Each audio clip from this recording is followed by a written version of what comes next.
اسلام زما مذهب اهل الحدیث زما پہچان دے ہم دا زما ایمان دے ہم دا زما ایمان ہم زو محمدی اما زکا سالفی اما ہم زو محمدی اما زکا سالفی اما بیزاری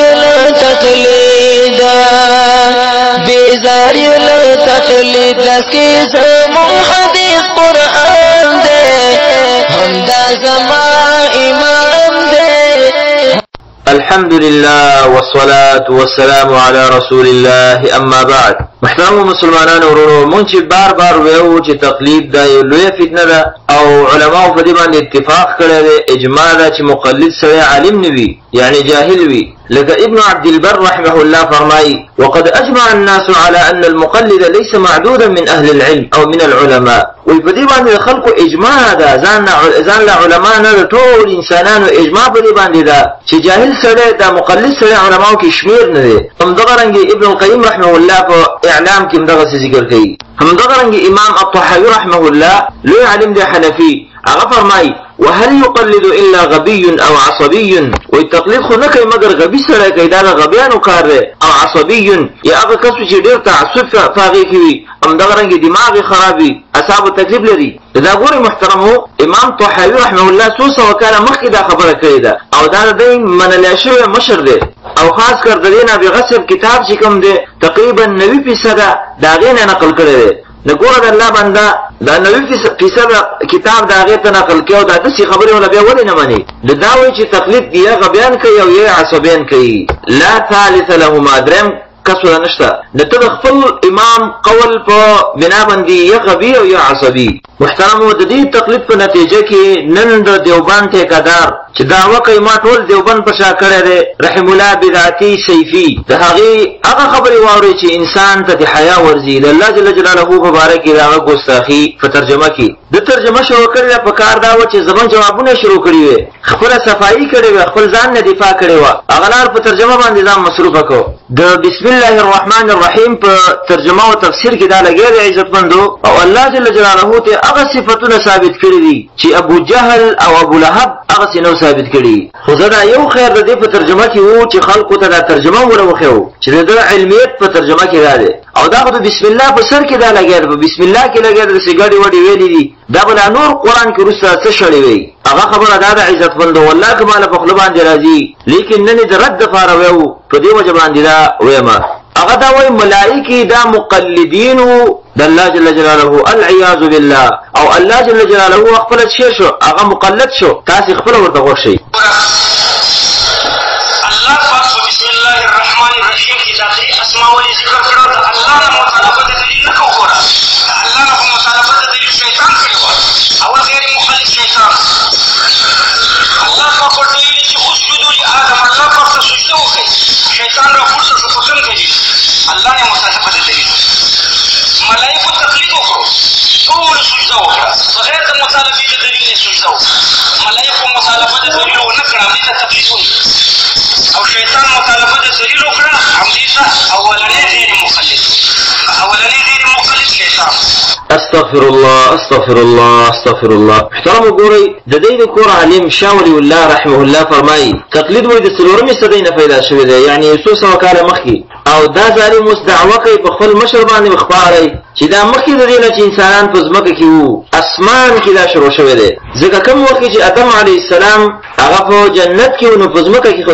هیڅ یو بشر هم نو. محترمو کدسې څوک عقیده ولدي نو په دې کې شک نشته چې دا عقیده د کفر ده بلکې د دې عقیدې نه به ابو جهل او ابو لهب هغه هم ته توبه وباسي. په دې عقیده باندې انسان کفر ته وزید یسو وجنا اول رب العالمین مجتهد ثابتول العیاذ بالله او دا صفت د بشر د مخلوق ده اجتهاد دا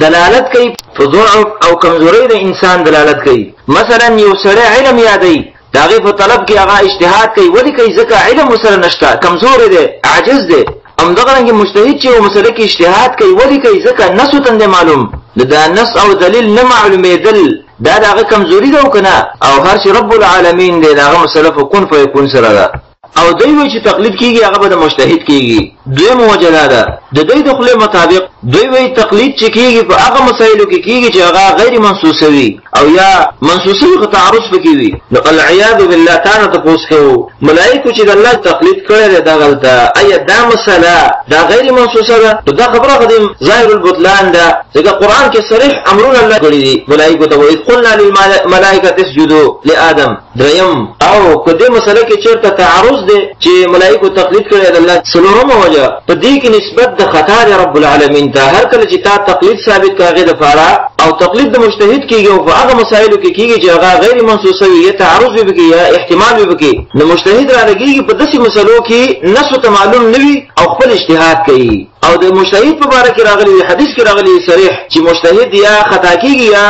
رسا کیږي یخطئ و یصيب. دا خو اتفاقی مسله ده چې مجتهد یا به خطا کیږي یا به ثواب ترسيږي. نو احتمال د خطا شته د په هر مجتهد کې. نو العیاذ بالله صاحب دې قول سره نسبت د خطا د رب العالمین ته وکړو. نو کچرته دا عقیده سره وساتي چې رب العالمین خطا کیږي دا عقیده د کفر ده. پنځمه وجه د کفر د داسې عقیده هغه دا چې بده کې نسبت د جهل رب العالمین ته کیږي ځکه هر کله چې مجتهد یو اجتهاد کوي په مسله کې دا دلالت کوي داغه په جهل باندې فنافوی په دغه مسله کې یعنی په بل تعبیر سره مجتهد چې په یو مسله کې اجتهاد کوي په هغه مسله کې هغه ته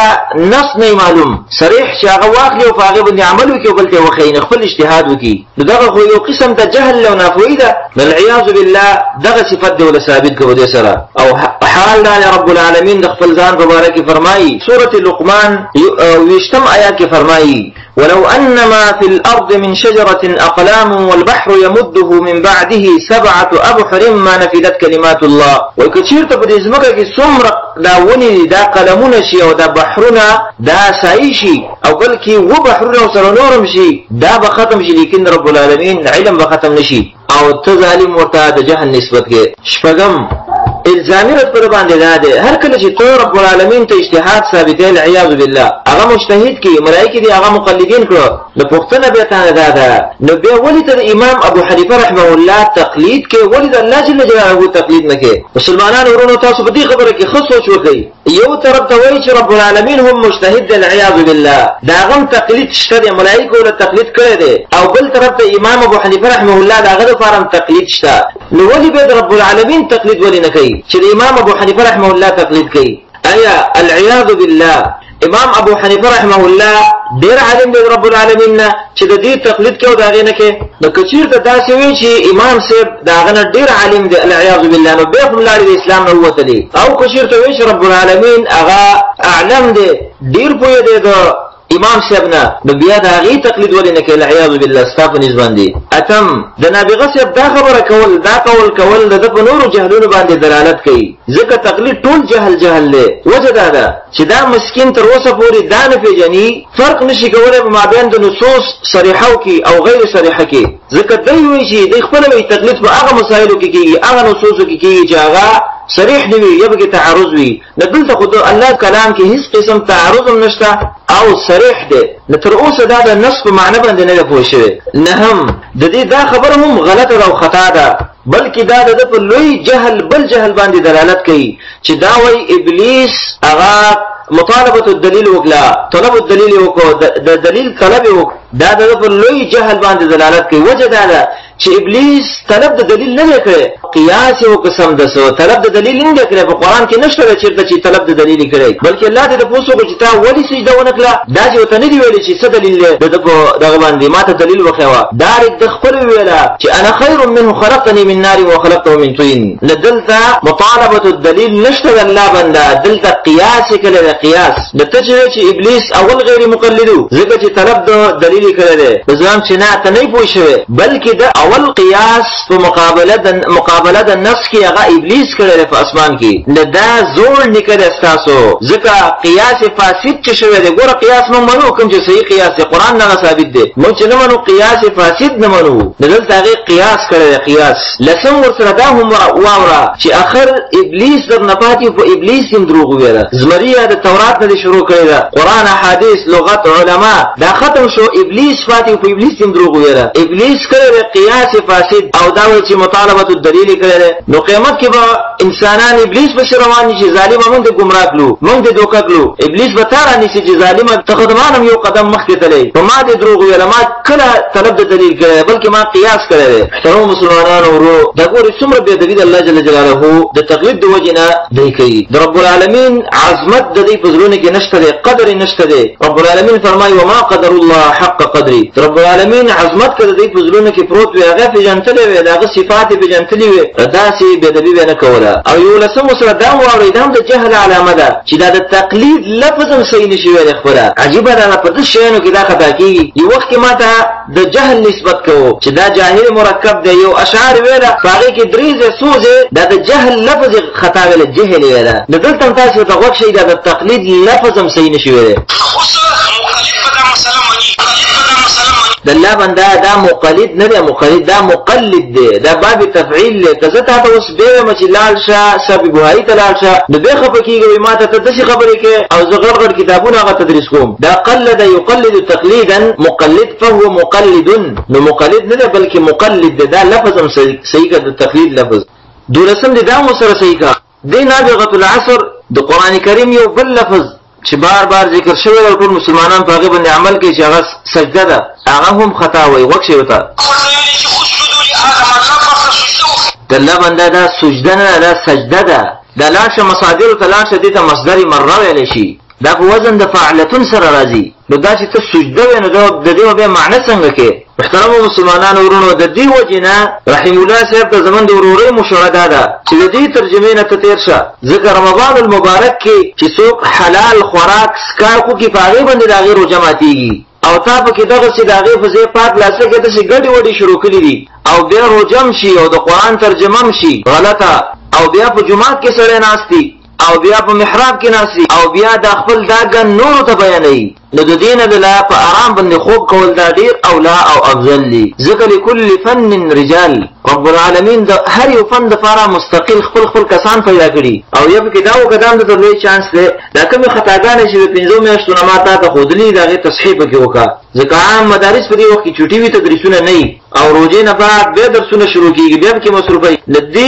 رمضان کې چې ته دغه تصحیح د خپل خطاګانو کې دا واستالوي کمال او غټه لاس تراونه بيستا